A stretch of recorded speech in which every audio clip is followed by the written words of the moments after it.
반갑습니다. 주식 탐구 생활 전지인입니다. 이번 시간에는 지난 시간에 약속드린 대로 2019 CES 관련주들을 살펴보는데요. 그 중에서도 메인 컴포넌스로 주목받을 수 있는 5G 관련주를 살펴보도록 하겠습니다. 자, 이번 CES는 1월 8일부터 11일까지 라스베가스에서 펼쳐지는데요. 4차 산업이 다 총망라됐다라고 보시면 됩니다. 이번 CES의 주요 컨퍼런스 내용을 보면요. 5G하고 사물인터넷, 이쪽이 메인이 될 가능성이 많이 있고요. 블록체인이라든지 헬스케어, 또 자율주행차, 여러 가지들이 다 나옵니다. 3D 프린팅, 또 로봇. 그렇지만 이 중에서도 5G가 가장 화두가 될 가능성이 높습니다. 그래서 오늘은 5G 관련들을 살펴보도록 할게요. 5G 관련해서는 여러 종목군들이 있습니다만 그래도 시장에서 관심 가질 만한 그런 종목들을 조금 정리를 해봤습니다. 시총이 5천억 단위부터 300억까지 다양하게 있는데요. 이 중에서도 악재가 있는 종목들은 조금 주의를 하시는 편이 좋고, 특히 CS 관련돼서 이미 주가가 미리 반영되어 있는 종목들은 CS를 개박하게 되면 오히려 차익 실현 물량이 나오면서 조정을 받을 수 있습니다. 그래서 오히려 그 이유를 노리는 게 맞고요.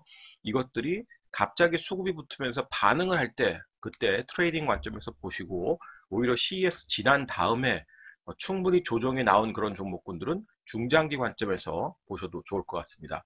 어차피 5G로 가는 것은 대세니까요. 자, 5G 관련주 내용을 좀 살펴보면요.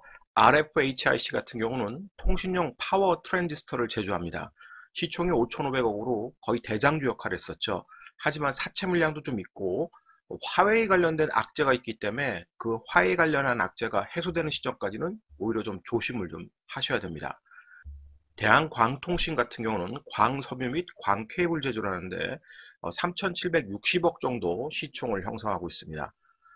와이솔 같은 경우 무선 주파수에 의한 RF 핵심 부품인 소 필터를 제조하고요.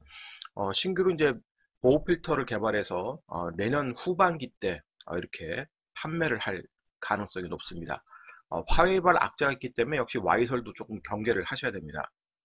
이스페타시스 같은 경우는 이제 통신 장비용 MLB를 제조합니다. 시총은 2,600억대. 최근에 세력들이 붙는 모습이죠. 에이스테크 같은 경우는 이제 통신용 RF 부품, 기지국 안테나고 중계기를 제조합니다. 사채 물량을 조금 여러분들 주목하셔야 될 것 같고요. 삼지전자, 통신 중계기 네트워크 장비 제조를 하는데요. LG 플러스하고 SK 브로드밴드에 납품하고 있기 때문에 충분히 시장에 관심을 받을 만합니다. 시총이 좋죠. 1,600억. 서진 시스템 같은 경우도 통신 기지국 장비 및 중계기 등의 부품을 제조합니다. 한 주 무상 증장을 또 했기 때문에 이 증자 물량 소화 과정을 좀 보시면 중장기적으로 상당히 좀 매력이 있는 종목 중에 하나입니다. 머큐리 같은 경우는 이제 신규 상장주인데요. 유무선 공유기 국내 1위 기업입니다. 점유율이 한 60% 이상 되고요. 이노와이어리스, 통신용 시험 계측기 기반의 무선망 최적화 솔루션을 제공합니다. 사모펀드 인수 이후에 최근 수급이 조금 개선되는 모습을 보여주고 있어요. 오이솔루션, 광송신 및 광수신 모듈인 광트랜시버를 제조하고 있습니다. 시총 1,300억대로 시총이 좀 좋죠. 아이즈비전, 머큐리의 최대 주주입니다. 지분율이 64.28%를 갖고 있기 때문에 최근에 좀 부각을 받았고요. RN테크놀로지입니다. LTCC 소재의 이동통신기지국용 부품을 제조하는데 이 부분은 이제 국내 유일하다고 보여집니다. 다만 사채 물량이 좀 있어요. 기산텔레콤하고 에코알텍은 시총이 작긴 합니다만 수급이 강하게 붙기가 좀 쉽지 않습니다. 그래서 여러분들 참고사항으로 좀 넣어놨으니까 좀 보시고요. 그러면 이 종목군들의 그 재무 상황하고 변화된 흐름들이 있는지 또 차트 흐름들도 하나씩 보도록 하겠습니다. 자, RFHIC입니다. 사채 물량이 280억 정도 있기 때문에 아주 작은 물량이라고 할 수는 없어요. 이 물량이 이제 향후에 2019년에 소화되는지를 봐야 되겠죠. 자, 유보율 1200%입니다. 매년 흑자 기업이고 좋습니다. 화웨이 관련 악재만 아니면 계속해서 좋은 모습이 나올 수 있습니다. 근데 그 악재가 해소되지 않으면 계속 차익 실현이 나올 수 있으니까 경계를 좀 하시고요. 대한광동신, 역시 그 5G 관련해서 대장주 노릇을 했습니다. 2017년에 턴어라운드 하면서 주가가 아주 급등했던 종목이죠. 그러나 그 차익 실현 물량들이 지금은 계속 나오게 될 겁니다. 이미 실적이 좋다는 게 미리 선반영됐기 때문에 지금은 대한광통신은 조금 주의하실 필요가 있어요. 유중 물량도 또 언제든지 나올 수 있습니다. 와이솔 같은 경우 2000%의 그 유보율도 보유하고 있고 매년 흑자 기업 아주 좋습니다. 다만 이제 화웨이 관련된 악재가 있기 때문에 역시 그 부분이 해소가 되는지 좀 보셔야 돼요. 이스페타시스 유보율은 적습니다. 300% 정도. 그러나 3분기 때 그 영업이익이 91억 찍으면서 턴어라운드 하려고 하는 분위기가 있기 때문에 이 부분을 여러분들이 관심 있게 보실 필요가 있습니다. 에이스테크 같은 경우는 사채 물량이 있는데요. 12회짜리는 14억밖에 안 됩니다만 21회짜리가 640만 주 이상 있기 때문에 이게 조금 부담스럽습니다. 자, 3분기 때 턴어라운드 하는 모습이 계속 유지가 되고 있고요. 그러니까 올해 2018년에 턴어라운드 하는 기업 중에서는 에이스테크가 좀 관심권에 있다라고 보셔야 될 것 같아요. 그러니까 적자했던 기업이 흑자 전환하는 것을 상당히 유심 있게 봐야 됩니다. 자, 삼지전자 유보율이 2000%입니다. 아주 좋죠. 더군다나 매년 흑자 기업. 그런데 시총은 2천억이 안 된다. 상당히 관심을 가질만 합니다. 서진 시스템은 무상 증자를 했습니다. 주당 한 주씩 무상 증자했고요. 내년 16일 날이 그 상장 예정일인데 이 물량이 나오는지 좀 보셔야 돼요. 자, 재무사항 역시 유보율이 4000%입니다. 좋죠. 매년 흑자 기업이고 실적도 꾸준하게 좋아집니다. 관심 갖고 보셔야 되겠고요. 자, 머큐리는 신규주입니다. 뭐 당연히 어느 정도 마사지가 돼 있기 때문에 신규주라 재무적 환경이 그렇게 중요한 것 같지는 않고요. 오히려 28일 날 금요일 날 차익 실현 물량이 나오면서 음봉 맞았기 때문에 조금 이따 이제 기술적 부분을 보겠습니다만 주의가 오히려 좀 필요해요. 이노와이어리스 실적이 좋지 않습니다. 그러나 유보율은 2000% 정도 있죠. 재무적 환경이 아주 나쁘진 않습니다. 그래서 이제 사모펀드가 인수해가지고 주가 부양에 나섰기 때문에 그 부분을 여러분들이 오히려 투자 포인트를 삼아야 될 것 같습니다. 오이솔루션 같은 경우 유보율이 1600%, 뭐 괜찮죠. 그러나 이제 흑자가 아니고 적자기 때문에 그 3분기 흑자가 4분기에도 계속 유지가 되면서 확대되는지를 보셔야 됩니다. 아이즈비전 1000%의 그런 유보율이 있고요. 매년 흑자 기업. 하지만 이제 머큐리가 상장해서 그 상장 효과가 있습니다만 머큐리에서 차익 실현이 나오면서 주가가 밀린다 그러면 아이즈비전도 저점을 이탈할 수 있어요. 그 부분은 여러분들이 좀 주의를 하셔야 됩니다. 자, R&2 테크놀로지 보시면 사채 물량이 좀 60억 정도 있고요. 뭐 유보율 600%, 뭐 나쁘지 않습니다. 괜찮은 그런 환경인데 수급의 집중도에서 좀 떨어지기 때문에 수급의 집중도가 생기는지를 좀 보셔야 되고요. 자, 기산텔레콤 같은 경우는 매년 적자인데 3분기 흑자가 됐습니다. 드디어 이제 턴어라운드 되는지 좀 지켜보셔야 될 필요가 있어요. 자, FRTech 같은 경우는 실적이 변변치 않습니다. 뭐 유보율은 500%니까 특별히 나쁘진 않은데 흑자 기업으로 턴어라운드 되는지를 좀 보셔야 된다는 소리입니다. 그러면 이 종목들의 차트 흐름도 보도록 할게요. 먼저 RFHIC입니다. 자, 주가를 좀 땡겨 보면요. 뭐 대단합니다. 2018년 그렇게 어려웠는데도 불구하고 계속 추세를 만들면서 정말 초급등을 했습니다. 400% 정도 이상의 급등을 했는데요. 그렇지만 최근 고점에서 물량이 나오면서 이젠 추세를 이탈하려고 하는 모습이 나와요. 이 종목이 나쁘다기보다는 역시 화웨이 관련된 악재가 있기 때문에 그런 거라서요. 이 부분을 여러분들이 좀 경계를 해야 된다는 소리고요. 다음은 이제 대한광통신입니다. 보시다시피 이 권리락이 있다는 건 유종을 했다는 소리죠. 유중에 대한 것 때문에 이제 주가가 들썩들썩했습니다만 조금 더 땡겨보면 정말 초급등했습니다. 2017년 바닥 대비해서 거의 뭐 1000% 가까이 급등을 한 종목인데요. 이렇게 급등했던 그 배경은 5G 관련된 재료가 있었기 때문에 그렇습니다. 그러나 이렇게 왕급등했기 때문에 고점에서 이제 물량이 나오는 겁니다. 물량이 나오고 출렁출렁 하고요. 또 유중까지 했기 때문에 지금 굉장히 좀 어려운 그런 모습을 보여주고 있습니다. 그러니까 5G 관련해서 재료가 있다래도 이미 미리 주가가 선반영되면서 올라왔기 때문에 너무 확대 해석은 경계를 하셔야 된다는 소리예요. 지금 같은 경우는 반영이 안 된 종목이 턴어라운드 되는 것을 여러분들이 좋게 봐야지 이미 반영이 되어 있는 종목이 실적이 좋다 그래서 큰 상승이 나오기는 쉽지 않습니다. 나중에 뭐 기회가 되면 그런 실적 관련된 종목들을 다룰 때가 있겠는데 어쨌든 그런 측면에서 여러분들이 너무 확대해서 경계해야 된다는 소리입니다. 자, Y솔의 경우를 보면요. 5G 관련된 내용이 나오고 장대 양봉 나온 다음에 주가가 급등을 했습니다.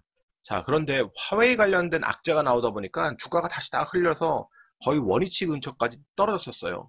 지금 반등은 나오고 있습니다만 반등이 나오는데 거래가 안 실립니다. 거래가 안 실리니까 어떻습니까? 강한 탄력을 추가적으로 만들기가 쉽지 않고요. 화웨이 관련된 악재가 없다 그러면 얘는 정말로 초급등할 수 있는 종목군이라고 생각을 했었는데 화웨이 관련된 악재가 나오는 바람에 시장에서 조금 외면받을 수도 있습니다. 그래서 그 부분을 조금 조심하실 필요가 있으세요. 그러니까 수급이 집중되면 그때 트레이딩을 하셔야 된다는 소리입니다. 이스페타시스의 흐름을 보면요. 역시 5G 관련된 재료가 나오면서 급등한 이후에 변동성이 굉장히 커졌습니다. 수급을 관리하는 그 세력의 힘이 약합니다.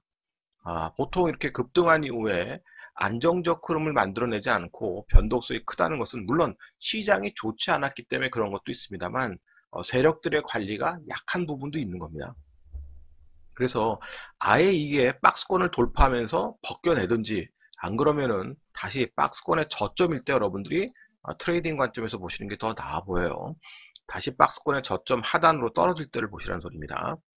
최근에 거래량도 증가하고 있고 좋은 모습입니다. 28일 날도 급등을 했었고요. 그래서 트레이딩 관점에서는 충분히 200억 원대 그런 거래 대금이 있기 때문에 관심을 갖고 보실 수 있다. 이렇게 생각이 됩니다. 자, 에이스테크 같은 경우는 최근에 바닥에서 올라오는데 거래 대금이 부족합니다. 자, 거래 대금이 100억도 안 돼요. 기술적으로 반등을 합니다만 올라올 때마다 다 매물을 받아야 됩니다. 저런 거래량 갖고는 이런 매물을 소화하기가 쉽지 않다는 소리죠. 거래가 더 많이 터져야 됩니다. 자, 삼지전자 마찬가지로 5G하고 2차전지 관련해서 재료가 나오면서 급등했습니다. 자, 그리고 나서 눌림목이 나오다가 저점이 깨지는 아쉬운 그런 모습을 보였는데요. 최근에 바닥거리에서 다시 움직임이 좀 나오려고 하는데 거래량이 조금 부족합니다. 다행히도 100억이 넘는 거래가 나왔습니다만 조금 더 거래가 이루어져야 되고요. 오히려 삼지전자 같은 경우는 시장의 변동성이 크게 나와서 글로벌 악재에서 크게 떨어진다 그러면은 중장기 관점에서 오히려 모아갈 수 있는 종목이 될 수 있어요. 그러나 그 모아갈 때는 일봉을 보고 모아가는 게 아니라 여러분들이 주봉이나 월봉을 향해서 보셔야 됩니다. 주봉과 월봉을 보고 저점에서 떨어져 있을 때 조금씩 조금씩 모아가는 전략이 삼지전자는 오히려 좋아 보이고요. 자, 서진 시스템은 박스권에 갇혀 있습니다, 지금. 그래서 이 박스권에 갇혀서 하단에 있을 때가 좋습니다. 최근에 다시 5G 관련된 재료가 나오면서 급등을 했습니다만 거래량이 간신히 100억을 넘습니다. 더 많은 거래가 터져야 되겠죠. 그래야 이 박스권의 상단을 벗길 수 있기 때문에 역시 거래량 여부를 여러분들이 유심 있게 보셔야 되고 또 무중 물량이 나올 수 있습니다. 내년 16일 이후에요. 그래서 그런 무중 물량을 계속 체크를 하셔야 된다는 소리입니다.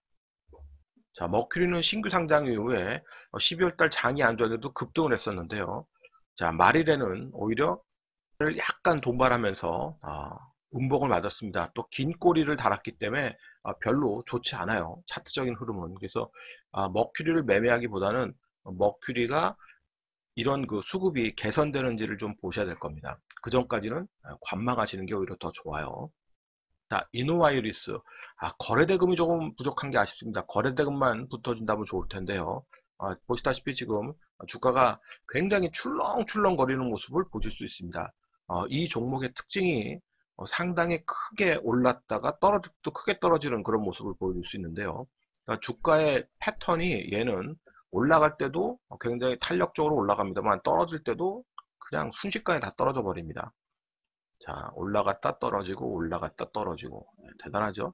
그럼 얘는 올라갔을 때 여러분들이 추격 매수를 하려고 할 생각을 하면 안 되겠죠. 기다렸다가 출렁출렁거리기 때문에 충분히 빠졌을 때 그때는 얼마든지 여러분들이 또 기술적으로 접근할 수 있는 기회가 됩니다. 그래서 그때를 노리시는 게 훨씬 더 좋고요. 오이솔루션 같은 경우는 역시 5G 관련된 기대감이 있으면서 마지막 날도 강한 흐름을 유지를 했습니다. 최근에 8월달 이후에 거래량이 쓰는 모습을 보실 수가 있죠. 자, 거래량이 이렇게 쓰면서 추세를 만들었습니다. 그러면 여러분들이 추세의 상단에서 뭔가를 하실 생각을 하지 마시고 저 위치에서 고점에서 대량 거래가 터지면서 장대 음봉을 맞기 전까지는 수급이 안정적으로 보인다면 이렇게 추세 하단 쪽을 노리시는 게 훨씬 좋습니다. 조금 깨끗하게 긋게요, 추세선을. 자, 이렇게 추세 하단선, 이런 추세 하단선까지 조정받을 때를 기다렸다가, 그러니까 CES 관련해서 급등이 나오든지, 그럴 때 수급이 붙으면 잠깐 매매를 한 다음에, 그럴 때 수급이 안 붙어서 오히려 조정이 나오게 되면 저렇게 박스권의 하단 쪽에서 뭔가 여러분들이 노림수를 갖고 대응을 하시는 게 좋다는 소리입니다. 역시 얘도 더 많은 거래가 터져야 돼요. 터지려면 지금 한 82억 정도밖에 안 되기 때문에 장중 트레이딩으로는 좀 어렵다는 소리입니다. 디비전 같은 경우는 머큐리하고 연동을 하고 있기 때문에 이 종목을 매매하는 것은 별로 좋지 않은 생각인 것 같아요. 거래대금도 17억 너무 없습니다. 테크놀로지 보면요, 역시 5G 기대감에 한번 올랐습니다만 떨어질 때 또 이렇게 쭉 떨어지죠. 그리고 무엇보다도 거래량이 너무 없습니다. 3억 정도 되는 거래량 갖고 여러분들이 트레이딩하는 건 의미가 없죠.